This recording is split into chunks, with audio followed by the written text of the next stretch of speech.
Mainit na balita, may mga kilos protesta po sa iba't ibang lugar ngayong Biyernes bilang pagtuligsa sa korupsyon sa gobyerno.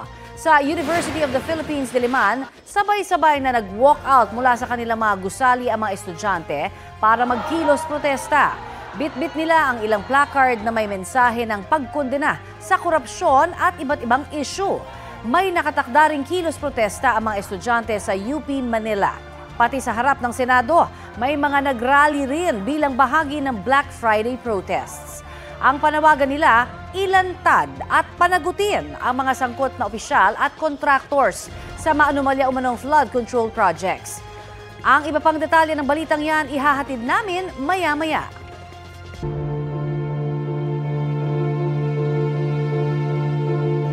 Update po tayo sa isinasagawang protesta ng mga estudyante sa UP Diliman.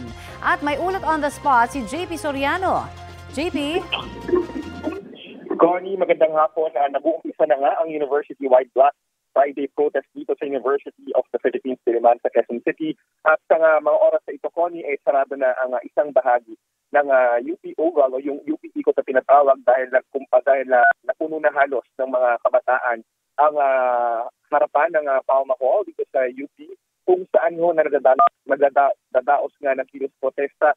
Ang panawagan ng mga kabataan dito, Connie, panagutin ang lahat ng sangkot sa korupsyon, partikular sa flood control project.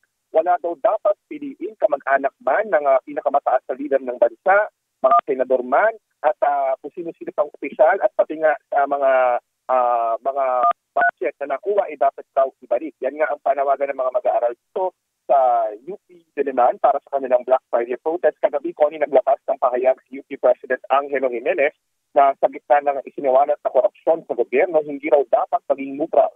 Kaya suportado niya ang pagpapakita ng outreach o galit ng publiko sa mapayapang paraan. Alinsunod daw ito sa freedom of expression. At habang nagdaos ng kilos protesta rito, nakabantay ang UP Police dito sa lugar para matiyak ang seguridad. Pero sa mga oras na ito, nagpapatuloy ang kilos protesta pero mapayapa naman sa ngayon. Yan muna ang latest. Balik ko na sa iyo, Con. Maraming salamat, JP Soriano.